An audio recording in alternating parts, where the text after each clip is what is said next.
Öncelikle görev süresi sona eren Sayın Formuzal'a gerek Gagavuz halkı gerekse bizim ülkemizle yaptığı işbirliğinden dolayı ve başarılı hizmetlerinden dolayı teşekkür etmek isterim. В первую очередь хочу поблагодарить бывшего башкана Гагаузии Михаила Формузала за то, что он сделал для Гагаузии, за то вклад, который он вложил в развитие отношений между Гагаузией и Турцией. Хочу вас поблагодарить. Sanıyorum ki görev sürem boyunca, burada bulunduğum süre boyunca kendisiyle Gagavuz halkına hizmet eden önemli projelere birlikte imza atma fırsatımız oldu. На протяжении того времени, которое я нахожусь в Республике Молдова, у нас была возможность совместно поучаствовать в различных проектах развития региона Гагаузии. Ve bundan sonra da her ne kadar görev süresi dolsa da bu hizmetlerinin devam edeceğinden kuşkum yoktur. Kendisine özel hayatında da sağlık, mutluluk diliyorum. Я не сомневаюсь, что он будет продолжать привносить свой вклад в развитие региона и желаю ему в личной жизни удачи и успехов.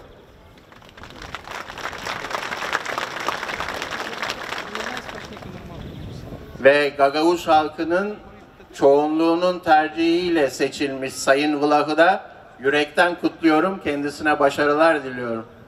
Хочу также поздравить госпожу Ирину Влах с ее уверенной победой и пожелать удачи и успехов тоже. Sevgili kardeşlerimiz, Türkiye olarak bizim Moldova ve Gagavuz yeri siyasetimiz ve Gagavuz yerinin özellik statüsü kazanmasına özellikle daha başlangıçta destek vermiş bir ülke olarak bu siyasetimiz çok açık ve nettir.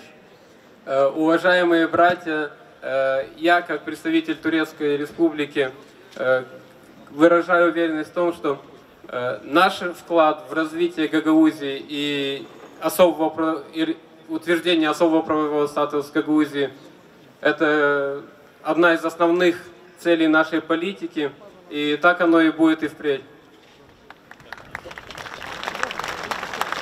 Biz Gagavuz kardeşlerimiz arasında siyasi düşüncelerine göre hiçbir ayrım yapmadık. Bundan sonra da yapmayacağız. Наши братья гагаузы и молдаване, мы никогда не делали в своей политике разницы в отношении между гагаузом и к молдаванам. Biz Gagavuz kardeşlerimizi bir bütün olarak kucaklıyoruz. Bir bütün olarak seviyoruz. Мы всех братьев и в Гагаузии, и в Молдове всех вместе обнимаем и всех вместе любим одинаково. Ve kendi dillerini, kendi kültürlerini koruyarak, otonomi statüsüne sahip çıkarak, onun işler kılarak, bundan sonra da refah içinde, mutluluk içinde, sağlık içinde yaşamalarını diliyoruz. Я желаю братьям гагаузам, чтобы они жили в дальнейшем в согласии, в мире и в любви. Ve biz aynı zamanda Moldova ile de dost ve kardeş bir ülkeyiz. Мы также будем всегда дружественным государством для Молдовы и для Гагаузии. Moldova'nın toprak bütünlüğüne ve bağımsızlığına en çok önem veren ülkelerden biriyiz. Мы, наверное, одна из тех стран, которые больше всего уделяют внимание государственности Молдовы и соблюдению гагаузской автономии. Ve bu hedef doğrultusunda bizim Türkiye olarak Moldova'nın barış ve istikrar içinde yaşamasına desteğimiz, Gagavuz halkının daha refah, daha mutlu bir şekilde yaşamasına olan desteğimiz tabii ki devam edecektir. Artarak devam edecektir. На пути к этой цели во имя благополучного и мирного сосуществования в составе Республики Молдова и Гагаузской автономии мы будем прикладывать максимум усилий и увеличивать наши усилия. Ancak Moldova yönetiminin de Sayın Vlah'la başlayan, Gagavuzya'da başlayan bu yeni dönemde Gagavuz yerine olan ilgisinin, yakınlığının ve yardımlarının da artarak devam edeceğine inanıyoruz.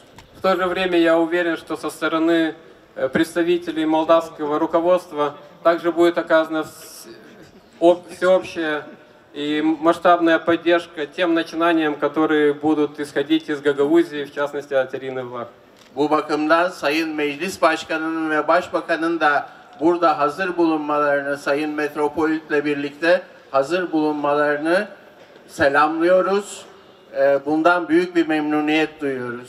В этой связи считаю очень важным нахождение сегодня председателя парламента Молдовы, премьер-министра, а также владыки Владимира здесь. И это является очень важным шагом.